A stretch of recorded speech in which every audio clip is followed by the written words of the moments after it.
പുതിയങ്ങാടിയിൽ cooking gas സിലിണ്ടറിൽ നിന്നും gas ലീക്കായി തീപിടിച്ച് 4 പേർക്ക് പൊള്ളലേറ്റു.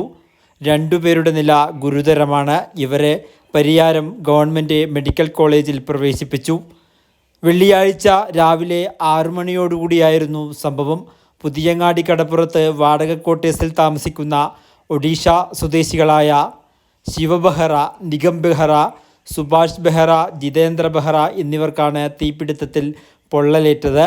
പുതിയങ്ങാടി കടപ്പുറത്ത് മത്സ്യബന്ധനത്തിന് പോകുന്ന പുതിയങ്ങാടി സ്വദേശിയുടെ ഉടമസ്ഥയിലുള്ള ബോട്ടിൽ മത്സ്യബന്ധനത്തിന് പോകുന്നവരാണ് 4 പേരും. ഇന്നലെ രാത്രി താമസിക്കുന്ന റൂമിൽ നിന്നും ഭക്ഷണം പാകം ചെയ്തതിന് ശേഷം ഗ്യാസ് സിലിണ്ടറും അടുപ്പും ഓഫാക്കാതെ കിടന്നുറങ്ങുകയായിരുന്നു. തുടർന്ന് രാവിലെ സിഗരറ്റ് വലിക്കുവാൻ ലൈറ്റർ ഉരച്ചതോടെയാണ് തീപിടുത്തം ഉണ്ടായത്. ശിവ ബെഹ്റ, നിഗം ബെഹ്റ എന്നിവരുടെ നില ഗുരുതരമായി തുടരുകയാണ്. പഴയങ്ങാടി പോലീസ് സ്ഥലത്തെത്തി പരിശോധന നടത്തി.